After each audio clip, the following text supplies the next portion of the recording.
Good afternoon and good morning to everybody who's joining us right now. Welcome back to Stem Cells from the Sofa, a virtual seminar series hosted by the Stem Cell Network that's designed to reconnect researchers and bring expert content directly to your sofa.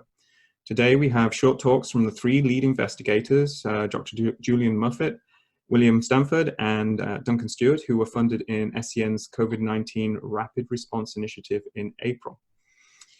As always, the talks will be followed by a live Q&A session. So I'm sure that everyone now is familiar with the Zoom platform. So I will only reiterate the point that you can ask questions at any point through the talks by clicking on the Q&A button at the bottom to bring up the Q&A window. At this point, we'll then save all of the questions for a joint Q&A after the final of the three talks. So, without further ado, I will introduce Julien. So, Julien is a scientist at the Neurosciences and Mental Health Program at the Hospital for Sick Children and an assistant professor in the Department of Molecular Genetics at the University of Toronto. He holds the Canada Research Chair in Synthetic Neuro-Immunology and Stem Cell Bioengineering, and is an investigator of the Medicine by Design initiative of U of T. Dr. Muffat completed his undergraduate education in France at the Biochemistry and Bioengineering Department of the École Normale Supérieure Paris-Saclay, following a visiting graduate fellowship on the redox biochemistry of Alzheimer's disease at Harvard Medical School.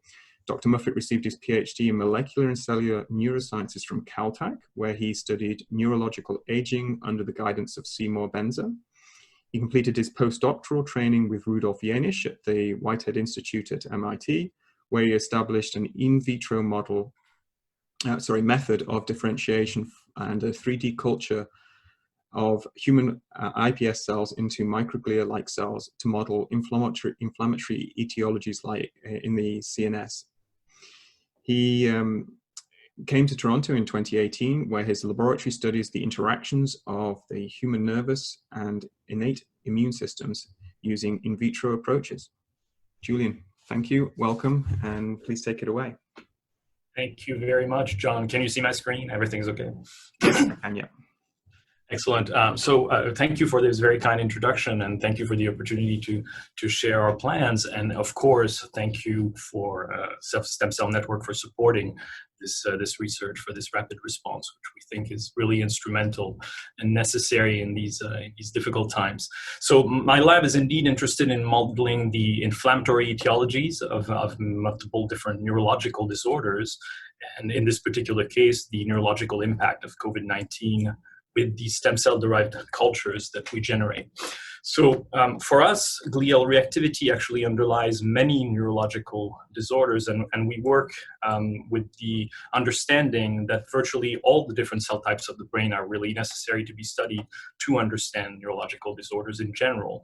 The cartoon on the right is actually showing our current working model of how things can happen eventually to a neuron or an oligodendrocyte, for example, where you will have the actual death or disconnectivity of neurons or death of oligodendrocytes at the hands of reactive astrocytes that themselves may have been triggered by microglial cells. So neuronal dysfunction, but the culprits can be glial cells. It's important to realize that the CNS is protected. It's been long thought to be even more protected than it actually is, but it is in fact accessible to not only pathogens, but also cytokines and signaling molecules, and even cells that are patrolling in small numbers or in larger numbers during inflammation. So we aimed initially to generate surrogates of human glia from human induced pluripotent stem cells, microglia and astrocytes, to test their roles in pathogenesis. And my lab focuses primarily on approximating the normal tissue physiology using three-dimensional cultures in particular. And microglia themselves are particularly sensitive to variations of that nature. Everything that we do is really enabled by the advent of three converging and disruptive technologies whose impact cannot be really overestimated. So personalized disease modeling, and I would like to call it Homo invitrensis, is really truly a new tractable model organism where we can start from the diseased patient, go to the bench, and effectively understand disease mechanisms or generate cells that can be actually studied for understanding of the disease or potentially for treatment back of the patients. Gene editing, and I think many people in the audience will be very familiar with CRISPR gene targeting, CRISPR-enabled gene targeting, has really been revolutionized by these techniques and allows us to really compare pluripotent cells that are either wild type or not carrying any particular disease variants or have mutations that we think are relevant or important for diseases that can be very, very relevant for viral infection, of course. And then finally, the possibility of directing differentiation to different cell types in both 2 dimensions or in 3 dimensions, generating individual cells such as microglia, which are a different lineage from the neural lineages, and astrocytes, neurons, and oligodendrocytes. And all of these things really are converging for us, but our focus has been primarily on microglia, which are the resident macrophages of the brain, the resident immune cells of the brain. And of course, you can imagine that therefore, in the context of a viral infection, they are likely to be important players. They're not a minor part of the brain. They constitute 10 to 15% of it, with up to 1-to-1 microglia to neuron ratios in some regions of the brain. This is a cartoon representation from drawings from Pio del Rio Ortega, where you can see that these cells have a plethora of morphology, one of the things that has been puzzling a lot of investigations over the years, where people are really interested in what these morphological changes actually mean during development and during disease, and we certainly see that in our cultures as well. These cells are have physiological roles both in development, maintenance, and protection of the nervous system. They're involved in multiple different functions that are very relevant to diseases such as synaptic pruning, programmed cell death, synaptic plasticity, and they're really involved as both effectors or responders in most CNS insults that you can think of, from stroke to Alzheimer's disease to, of course, viral inflammation, viral infection. So our systems have actually 2 different modalities. One, which is the engineering of tissue, where we reaggregate cells that are of a neural origin, neural progenitor-derived cells, such as astrocytes, neurons, and oligodendrocytes with microglial precursors that we can generate and form these 3 co-cultures, cylinders that we can observe and study over time. And of course, cerebral organoids, which are self-organizing pieces of tissue derived from the pluripotent stem cells that generate a tissue that develops and adopts a cytoarchitecture that resembles the developing human brain. And this is something that we've been doing in collaboration with the co-investigator of the grant, Dr. Julien here at Sick Kids. And again, the microglial precursors can be essentially added to these cultures to bring in this immune component that is otherwise absent. And as I said, we think that in many of these disorders that we're interested in, the absence of these cells would be effectively really a missing piece for mechanistic understanding. So the co-cultures can be generated, and they impose an organotypic morphology and behavior to the cells that we actually put in there. I'm giving you here the example of microglia, where these cells are progressively adopting a very ramified morphology. I hope that you can see that they're also capable of scanning their environment like this, where the soma of the cell stays static and the branches are extending in the environment in between other cells. The white part of this particular picture is really cells that are packed as a tissue level density. So there's really no open space or hydrogels for these cells to actually extend into. This is really behaving like tissue, and we see these morphologies being adopted by the cells, and the identity of the cells at the transcriptomic level is also tuned to what is found in vivo. So what we've done in the past with these systems related to viral infection of the brain has been to tackle the question of what the Zika virus was actually doing during human nervous system development. And we found, as many other investigators, that neural progenitor cells were a primary target of Zika virus infection, that these cells were extremely vulnerable to Zika virus infection, but that other cell types, such as astrocytes and microglia, could also be infected and were definitely providing an immune reaction to this virus. We found also that the virus could infect organoids. This is what you see here in the bottom, where the Zika virus is infecting these neuroepithelial layers within an organoid. You can see the ventricular structures that are typical of these organoids and the overall cell death that is visible here with gas-based free staining. So this was the sort of proof of concept that was very useful. It told us that microglia, for example, can actually act as a Trojan horse to bring the virus to the brain. This is a very specific situation in development where this may happen, but in general, we imagine microglia to be actually more of a defense mechanism, perhaps an overreactive one in some cases, but more of a defense mechanism. So how does this relate to neurological involvement in coronaviruses infection?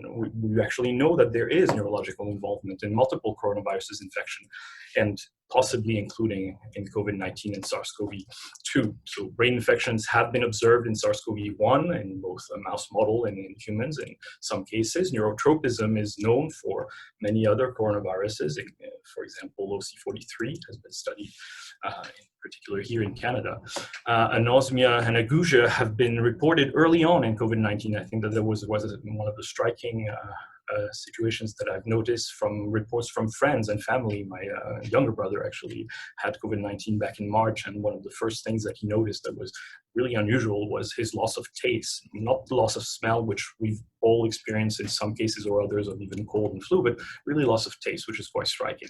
And of course, more severe associations that have been observed, such as stroke, Guillain-Barré syndrome, seizures. And here on the right, I'm showing a case of a patient in Detroit that has necrotizing encephalitis, which may involve the vasculature, but also parenchymal reactive cells. So the possible routes of entry for direct infection are multiple. The olfactory bulb is an easily accessible structure. The blood CSF barriers of the choroid plexus are more permeable for the viral entry, for example. Retrograde transport can occur along axonal projections from cranial and peripheral nerves that are innervating the visceral organs, including the lungs, of course. It is important to note in the context of our project that nonetheless, right now, there is no report of direct infection in the brain and CSF samples. So finding of actual virus or viral particles or viral RNA has not been established at this point. So many effects could in fact be indirect, and we are very interested in these possible indirect effects, which are typical of inflammatory reactions.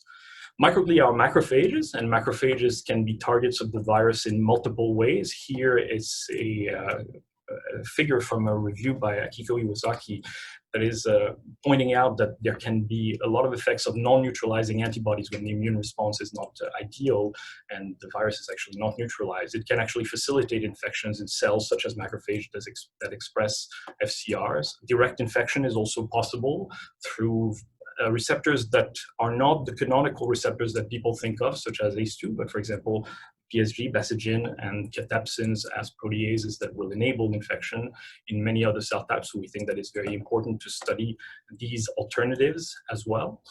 The interactions of the virus that is non-neutralized by antibodies can actually contribute to extra activation of the cells, cells that are not necessarily infected, but are certainly reacting and participating in a multi-organ systemic inflammation. And these cytokines, from what is now known as a systemic cytokine storm, may affect both the barrier permeability of the brain, therefore access to the brain, perhaps even access for the virus in a secondary wave, and affect microglia indirectly, since they are primary responders to a lot of these cytokines. So we're investigating the neuro and gliotropism of SARS-CoV-2 thanks to the support of stem cell network. That's essentially just generating these cells, infecting them, and testing out their responses in functional assays, RNA-seq cytokine profiles. These are the kinds of cultures that we're looking at. Not sure how much more time do I have, but I will try to make it quick. One of the important parts of our work that we proposed, which was really one of the specificity of our work with Zika, for example, was the use of the cells that we generate as a platform to do a CRISPR screen for viral host factors. And this comes back to the idea that there may be very different receptors and host factors in different cell types. Many of them will be in common, but some of them might be different and very typical of a particular organ. So in the case of Zika, it was actually quite important to do these screens with neural progenitors, which was a very relevant target cells. And this is what we did, and we identified really all the components of the machinery that actually gives rise to replication, proper infection, and permissiveness for the Zika virus. And we're hoping to do this again with SARS-CoV-2 in relevant cell types. It is possible that some of these macrophages or astrocytes or neurons are not permissive, but some others, there's indications that oligodendrocytes, for example, might actually have the ACE2 receptors. And as I've mentioned, there are other receptors that might be actually used for this. So we're going to pursue this route since the platforms are really scalable and amenable to this kind of genetic modification. So as the take-home message is, COVID-19 is a systemic disease. It engages multiple organ systems, and I know that the other speakers will talk about that. The brain is a possible target, directly or indirectly. And if it is, reactive glial cells are candidate effectors of the defense, but also the damage that can be elicited. There are receptors and host factors that can vary per cell types, and therefore having a human system with the specific cell types of interest is really instrumental in our understanding. In the general population, for our understanding of how this virus is really affecting people, there are really many comorbidities in sick patients. So being here at the Hospital for Sick Children in Toronto, I like the idea that we may have access to an understanding of severe or unusual presentation in what is a low-risk population, for example, children or younger adults, and this is crucial. And from a vulnerable patient, we can actually get this genetic info, we can reproduce it in the dish, we can also get the cells, and we can reprogram those cells to make neurons or glia. So with that, we'll thank all the people that are participating in this effort, all the people in my lab that are back at work and hard at work, making good use of the support that we got from Stem Cell Network. Our collaborators in the Lee Lab, as I said, Julien is a co-investigator on this grant, and they're helping with everything organoid related. And we have, of course, fantastic enabling interactions with people working with SARS-CoV-2 here at the University of Toronto, in particular Samira Mubareka and Scott Gray-Owen. For screening, Jason Muffat is one of our direct collaborators, and Louis Flamand in Quebec has been one of the people that we collaborate with on a lot of virology-related diseases. So thank you very much for your attention, and I'll take questions after all the talks. Okay, thank you so much, Julien. Okay, so I'll introduce our next speaker, Bill Stanford. Was trained as a chemist at Duke, an immunologist and stem cell biologist at UNC Chapel Hill, and developmental biologist at Mount Sinai Hospital, Toronto. In 2002, Bill established his lab at the University of Toronto in the Department of Bioengineering, where he applied interdisciplinary approaches, including molecular genetics and systems biology, to stem cell research and tissue engineering. Bill moved his lab in 2011 to the Ottawa Hospital Research Institute to facilitate translational research growing out of his basic research program and grow his research in epigenetics. Currently, Bill is a senior scientist at the OHRI, a full professor at the University of Ottawa, investigator in the Ottawa Institute of Systems Biology, scientific director of the Ottawa Human Pluripotent Stem Cell and High Content Imaging Core Facilities, and Canada Research Chair in Integrative Stem Cell Biology. Bill's group has pivoted from his vascular aging and tuberous sclerosis-related lung and kidney tumor research using human pluripotent stem cells to test the tissue-specific impact of coronavirus infections on different human tissues expressing the coronavirus receptor ACE2. Bill, thank you very much. Thanks for the invitation and the lengthy introduction. So I'm very pleased to present our plans and some preliminary results for the stem cells from the SOFA with the help from the Stem Cell Network who made this work. However, I'm really just representing a very large team that we mobilized quite quickly from both Ottawa and Toronto. So Amy Wong is a co-investigator, and she's leading her expertise in pluripotent stem cell modeling of lung diseases, which has really been centered on cystic fibrosis, but it was a quick pivot for her to join efforts on COVID. Molly Choquette, a chemical engineer who we've been working with for many years in engineering tissue mimetic culture systems, in particularly looking at the lung system for studying lung cancers. We're aided by Stephen Juvette from UHN, who's a lung immunologist and transplantation clinician scientist whose expertise in lung immunology is quite essential, as well as Scott Gray-Owen's work as the director of the Toronto BCL3 facilities, who is helping us to do the infections. And of course, we have also a team virologist and screening molecular pharmacologist here in Ottawa that we're working with. And we're working with the company Biosymmetrics, they use an AI-based drug discovery and development platform that will help push our drug screens and our single-cell RNA sequencing projects forward for our drug development. So really, this was a matter of repurposing tools that we've been using for modeling cancer and other diseases. And this, what we're trying to do really is to assess the cell autonomous effects of COVID infection in different affected tissues and cell lineages. For example, in many virologists use Vero6 cells or 293T cells that are overexpressing ACE2, the receptor, and we figured that we will see different responses, much like we heard from Julien, that we'll see different responses in different cell types. So we're looking at both cell-based responses and single-cell RNA sequencing to look at the molecular responses in lung epithelial cells made by Amy's group in lung organoids. We've been using kidney organoids to study angiomyolipoma, and we'll be using these organoids. The kidney proximal tubules express high levels of ACE2, and we've also been studying vascular aging and epigenetics, and we can use those tissues as well. We'll assess the myeloid responses to the various infected cell populations. The cytokine storm that Julien introduced is something we're going to be interested in profiling, both by modified ELISA-based techniques as well as with single-cell RNA sequencing. And then we're repurposing our 3D lung mimetic 3D drug screening to work on repurposing and machine learning AI-based drug development. So Amy really pivoted from her cystic fibrosis modeling with using the pluripotent stem cell derived organoids that she's developed for this strategy, and growing them in an air-liquid interface for 5 weeks.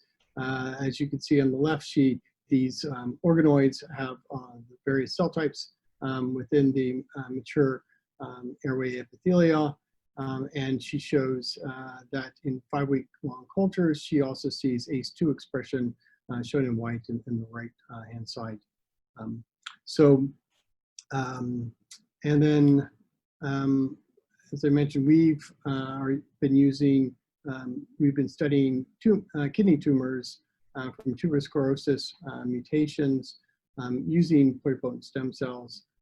We find that in these 3-week cultures where we have where we get normal kidney development, that we see high levels of ACE2 expression on the receptor for coronavirus. So this gives us a strategy in which to study cell autonomous effects by comparing these different tissues. We know that COVID-19 patients have a large number of the ICU patients have kidney failure, and so the question is whether or not this is through a primary viral dissemination to the kidney or a secondary cause, and certainly the fact that they're expressing high levels of ACE2 suggests that it could be the primary cause. And the comorbidities that are often seen with severe COVID-19 patients, diabetes and hypertension, as well as the fact that strokes and other vascular abnormalities have been found in these patients suggests that there's a vascular involvement. And so we've pivoted from studying vascular aging using iPS cell cultures from different diseases and generating vascular smooth muscle cells. We can also generate endothelial cells. And we've used these cells express high levels of ACE2, and we use this as our system to optimize pseudoviral infection of these cells. So we've taken the SARS COVID-2 spike protein and expressed it either in lentiviral or retroviral expression vectors we've modified and optimized our pseudoviral infections that we generally use to study leukemias, and we've pivoted from that to generating a pseudovirus from the coronavirus, and we've been able to optimize this. And we'll compare the ability of these different cell lineages to be infected by the pseudovirus, and this will also play an important role in our drug screening that we will be starting shortly. So for many years, Molly Choquette and I have been collaborating. Her lab has been generating hyaluronic based hydrogels for tissue mimetic drug screening, and we have found that this system is optimized for the lung.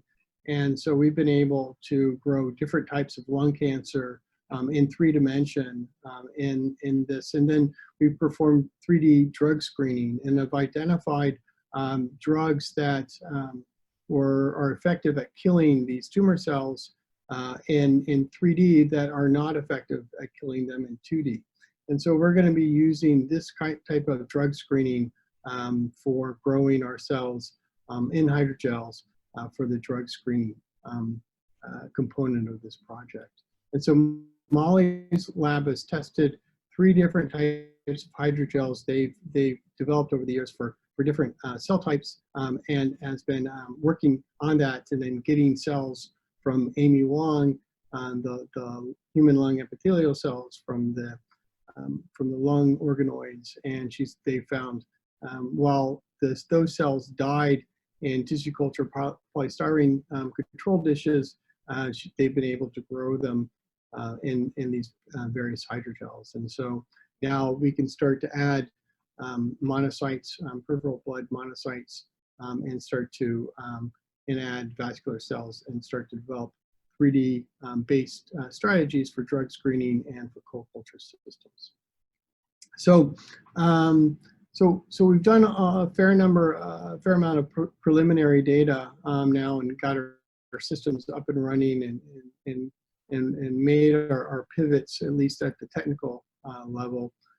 So now we're able to do what we proposed in the Stem Cell Network grant in parallel by comparing pseudoviral infections between the various lineages, providing everything seems to work well. Then it makes sense for us to work with colleagues in the BCL3 facilities to infect the cells with coronavirus, and then we can perform single cell RNA sequencing and identify cell biological responses to infection, as well as to study the immune responses to the infected tissues.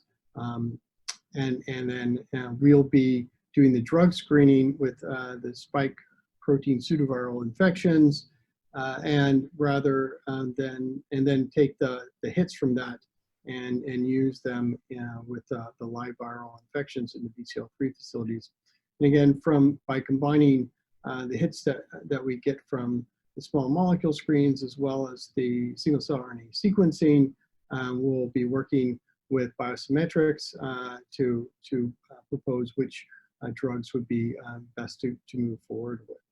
Of course, not only am I a spokesperson for the rest of the team that we have, but I'm one for the actual individual researchers who are very happy to come back early from from shuttering in-house to be able to start working on this project in the respective labs. In my lab, a very talented research associate, Julien Lelievre, Chris Capriello, and an MD PhD student, Adam Pietrobol, in Amy Wong's lab, Miho, and Molly's lab, Amber and Laura, have been providing the data. And again, we want to thank the Stem Cell Network and the Ottawa Hospital Foundation for their financial support and the in-kind funding by Biosimmetrics. Thank you. Thank you very much, Bill. That's great. Okay, so the next and final and third of our three speakers is Dr. Duncan Stewart. He is a pioneering Canadian cardiovascular researcher, recognized for his many important discoveries in blood vessel biology, as well as his dedication to translating these discoveries into benefits for patients and society. After beginning his career in academic cardiology at McGill University in Montreal, he moved to Toronto as head of cardiology at St. Michael's Hospital, and later became director of the Division of Cardiology and executive director of the McLaughlin Centre for Molecular Medicine at the University of Toronto. He was recruited to lead the Ottawa Hospital Research Institute in 2007. Dr. Stewart has published more than 200 peer-reviewed manuscripts and has received a number of distinctions and prizes, including the Dexter Mann Chair of Cardiology and Research Achievement Award of the University of Toronto, and the Research Achievement Award of the Canadian Cardiovascular Society. Throughout his career, Dr. Stewart has demonstrated leadership in bringing diverse groups of clinicians and scientists together to put Canada on the world stage for translational, cardiovascular, and regenerative medicine research. So, as well as serving as Executive Vice President of Research at the Ottawa Hospital and CEO of and Scientific Director of the OHRI, Dr. Stewart is an active senior scientist in the Ottawa Hospital's Regenerative Medicine Program and holds the Evelyn and Roel Leichley Chair. He is also a professor in the Department of Medicine at the University of Ottawa, President and Scientific Director of the Ontario Institute of Regenerative Medicine, Scientific Director of the Canadian Vascular Network, and a practicing cardiologist. Duncan, please take it away. Thank you, John. I hope you can see my screen and hear me. Yes, we can, yeah. Excellent. So thanks for that kind introduction. Also, I'm thrilled to be part of this exciting event. I'm even sitting on a sofa to get in the right mood for these presentations. So we're going to change gears a little bit. You've heard some really elegant work with sophisticated pluripotent stem modeling. We're going to be going now to the whole patient and talking about a clinical program. So just a quick update on COVID-19 disease. As you know, this is a complex disease. We're just beginning to understand it, but we know that it comes in different phases, and the majority of patients develop a viral response, but often with few or mild symptomatology. And it's only a smaller subset that move on to the more severe stages, and that begins with pulmonary involvement, pneumonia, atypical pneumonia, and increasing host inflammatory response, which you heard about.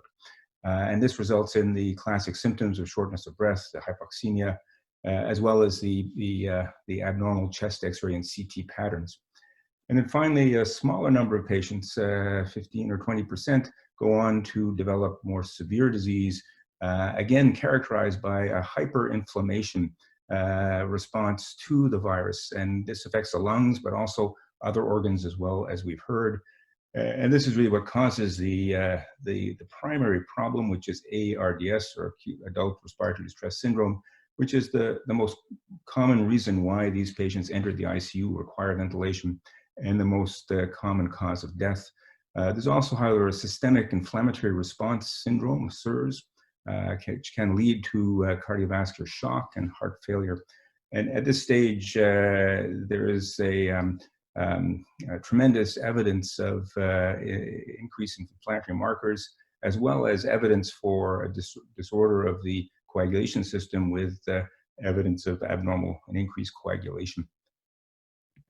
So just a few words on the adult respiratory distress syndrome for those who aren't so familiar.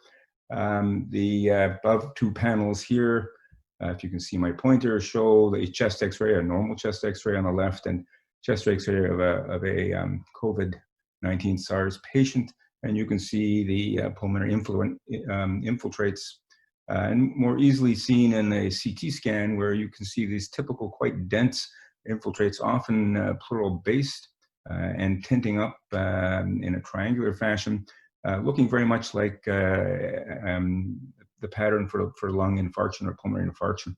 And when you look at a microscopic level, one sees tremendous inflammation, as shown here. Interestingly, a lot of this has to do with activation of macrophages and macrophage activation type syndrome.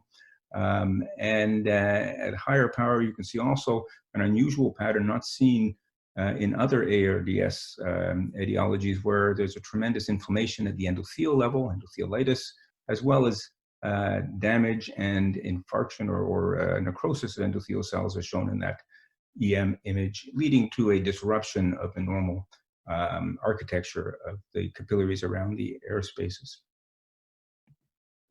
So immunomodulatory cell therapy using mesenchymal stromal cells, or MSCs, has been studied for a number of years for non-viral, non-COVID related acute lung injury. And MSCs have a number of effects which are potentially beneficial in the situation, including their ability to reduce the leak of from the blood vessels into the airspace, which is important for them, reduce the traffic of immune cells, improve viability of cells through mechanisms like mitochondrial transfer, as well as reduce the degree of inflammation, mainly in a way that that preserves some important aspects of pathogen clearance, like phagocytosis, but decreases the toxic or damaging hyperinflation of the immune system in this disease. So many of these attributes are also relevant to SARS-CoV-2 induced lung injury. And there are probably other aspects that may be more specific to this disease, including some potential antiviral effects, as well as the ability to selectively alter, reduce, or modify the immune system to, again, target some of the pathways we've heard about that are activated by COVID-19 disease. So there have been, therefore, some trials that have, clinical trials that have looked at MSCs, both for non-COVID and COVID-related ARDS. I just highlight one, and this is a non-COVID ARDS, the MUST trial from Athersys, which I'll show you the primary data in the next slide, but it was successful in showing tolerability, the primary outcome, but also there was significant improvement in secondary outcomes as well. More recently, there's been some COVID studies, a number of small studies coming out of China, usually non-randomized, no controls, and quite small in size, but showing some, quotes, encouraging results. And there are 4 trials which are currently registered on clinicaltrials.gov. So just a few words about the Athersys trial. So it's a relatively small trial, 30 patients, 2-to-1 randomization, but quite dramatic improvement in the secondary endpoints shown here: ventilator-free days, ICU-free days, and mortality. And this improvement, this was significant actually, and this improvement was even more obvious when they looked at the more severely affected patients, patients on ventilators.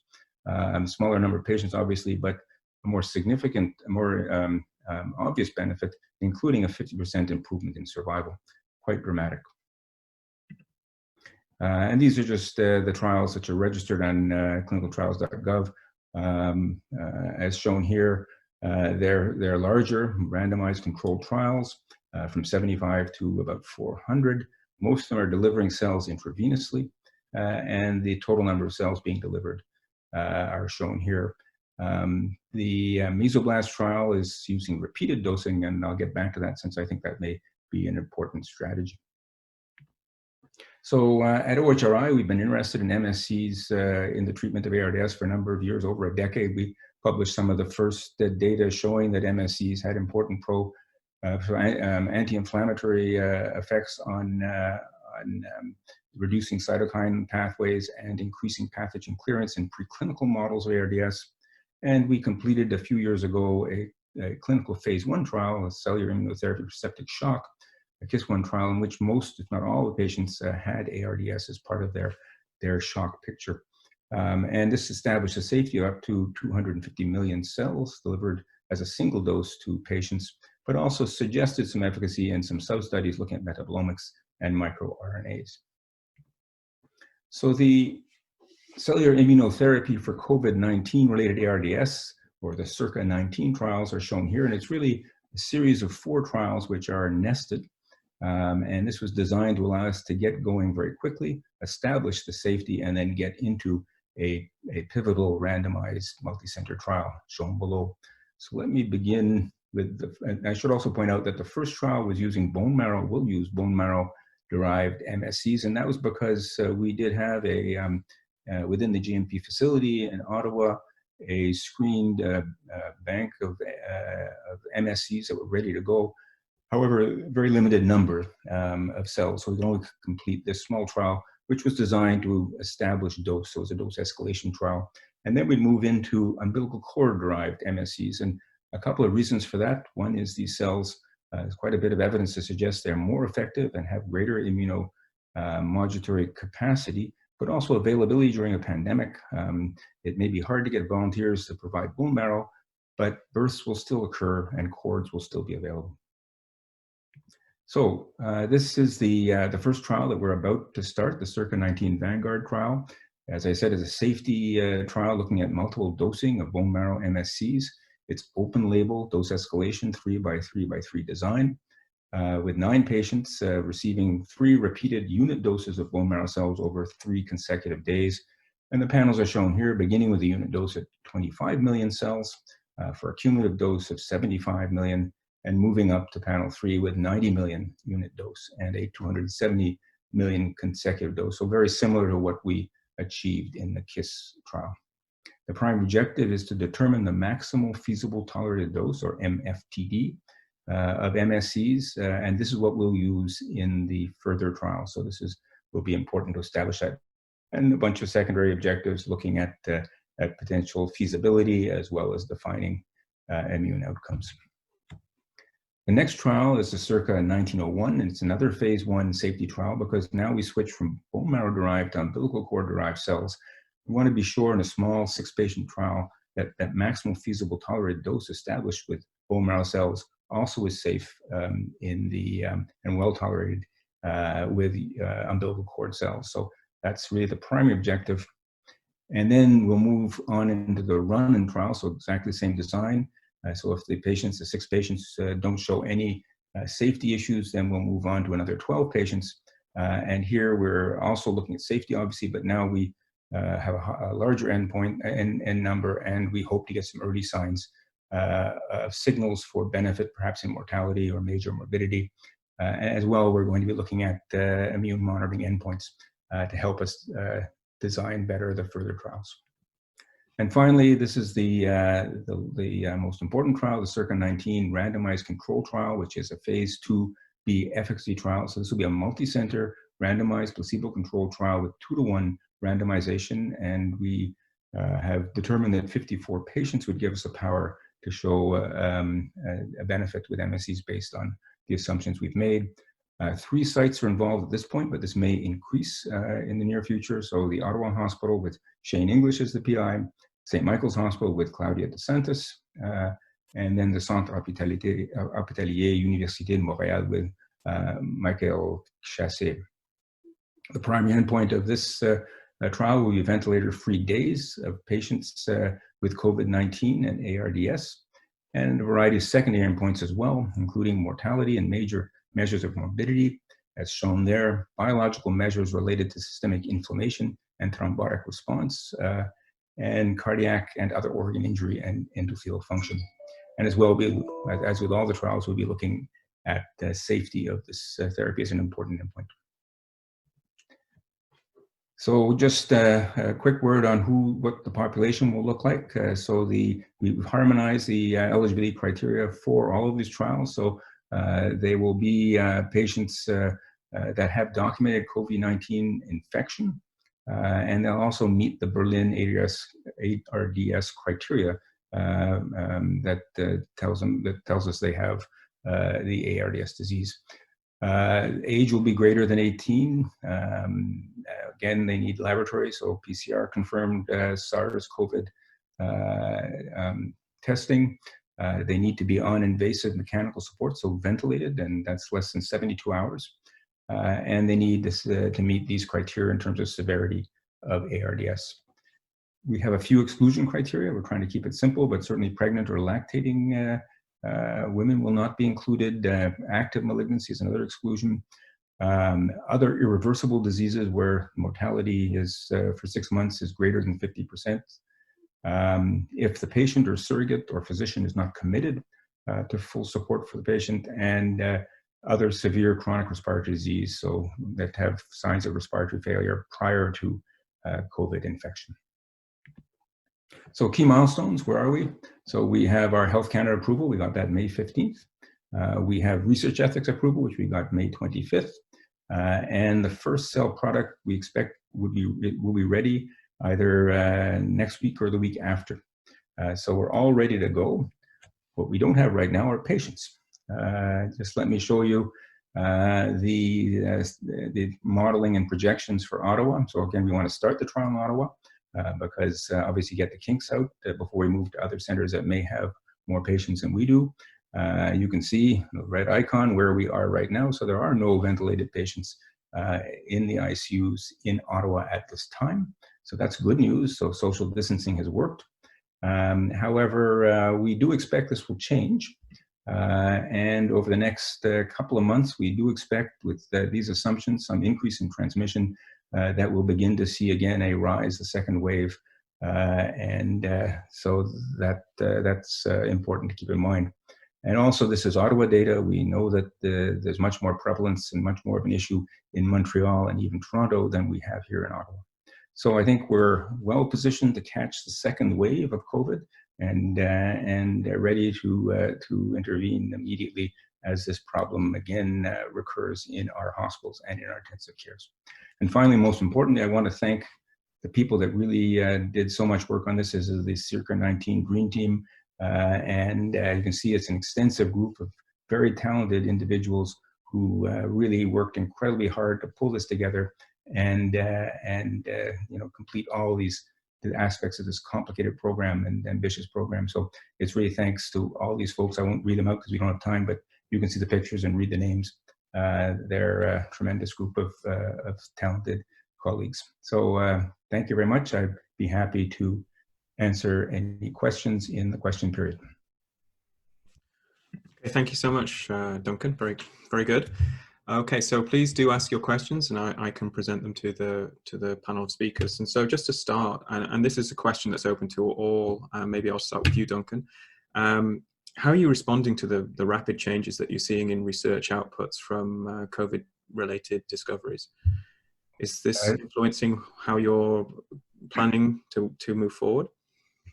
I mean, in terms of new studies that keep on coming, and yeah, so the most relevant, I mean, obviously this is very exciting, and of course things are coming fast and furious. Sometimes this is a problem because it's not always sure how much careful review some of these studies have had.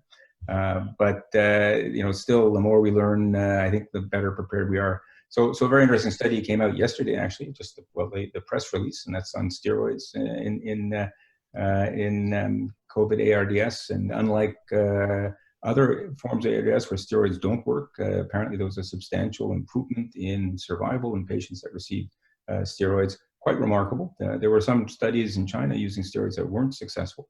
But I think this tells us that, again, it's the hyperinflammation, this overactivated immune system that's so important in this disease, and targeting that is very important. Steroids are a non-specific way of doing that, and they do have their problems. So we would suggest that mesenchymal stem cells are a smarter steroid that can maybe target this in a way that's more beneficial and has less side effects. So we hope that's a good sign for us.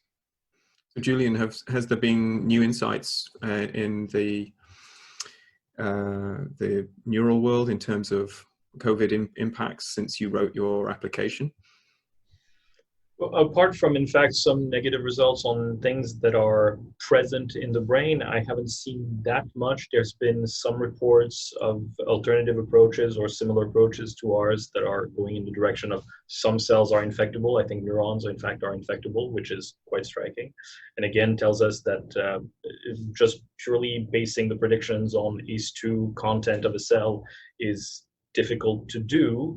In particular, there's an interesting bit of data that shows that ACE2 itself might be induced by inflammation by interferon stimulation, and in which case you could imagine that there are cells that are at baseline not known to have these receptors that nonetheless will express them during the cytokine storms or during the course of the disease and engage other tissues that previously thought.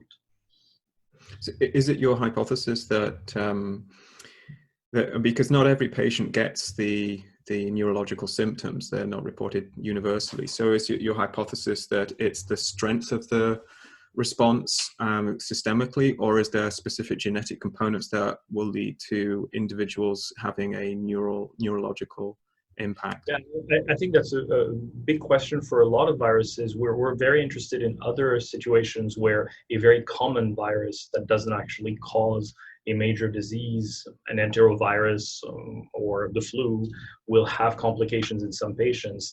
And we really do think that genetic determinism is at play there. And so we would very much like to see the results. There are large cohorts of patients that are being currently analyzed, lots of sequencing efforts that are ongoing that are really going to pull some very interesting data out of that.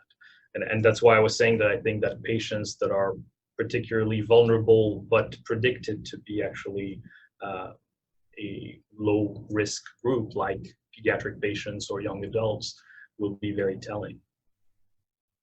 Bill, has there been insights, new data arising that have influenced the way you're thinking about things?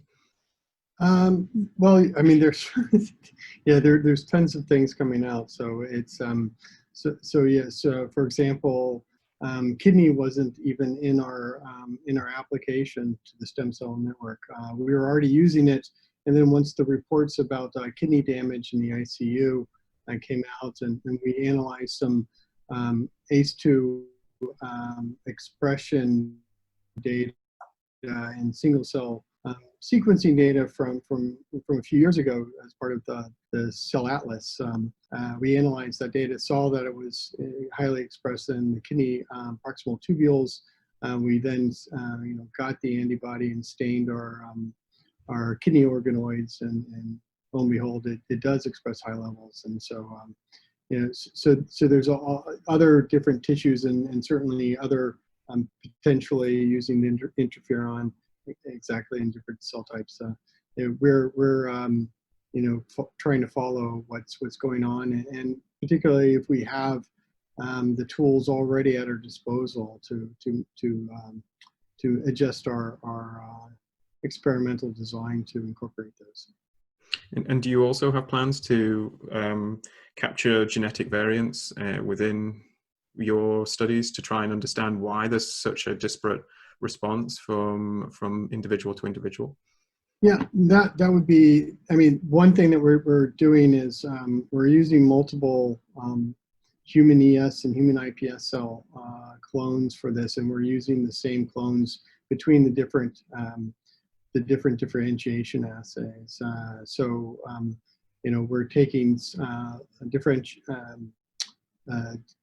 the same types of the same cell lines that Amy Wong uses in her lab, and her assays are fairly cell line specific. So we're using her cells to perform our experiments with our cells. So at least we can compare the infectivity and the responses in the same individual, essentially, same individual cell lines. And we would love to be able to do the same type of thing with cells from infected patients, blood cells from infected patients, or making iPS cells from severe patients. But that's not in the plan at this stage. Right. Duncan, we have a question here, and you touched on the use of steroids, and this person is asking, recent reports that dexamethasone reduces intubation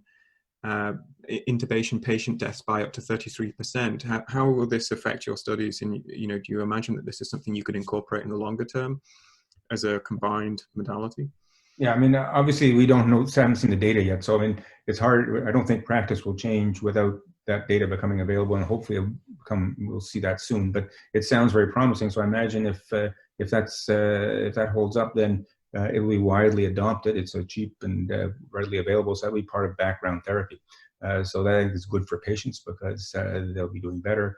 But obviously, there's still patients that are deteriorating, still patients that are going to die. So hopefully, the addition of the stem cell therapy or the mesenchymal stromal cell therapy is going to provide added benefit and provide an opportunity for more patients to recover. And you mentioned that dexamethasone does not work in other cases of ARDS? I'm not sure if it was dexamethasone, but steroids have been, in other forms of ARDS, yes. So it has not been, and also there's a whole controversy in sepsis as well, that there's still some that use it, but it's really unclear whether it has any benefits, as far as I understand. So it's not been a clear cut. So this is a bit of a surprise because it's an old drug, obviously, and we've used it for everything we can. It hasn't been working in these diseases. So again, it tells us again, as if we need reminding that COVID is different. COVID-19 is different, and its presentation is different. Some of the features are different, and that may affect also its response to therapy. That may be different.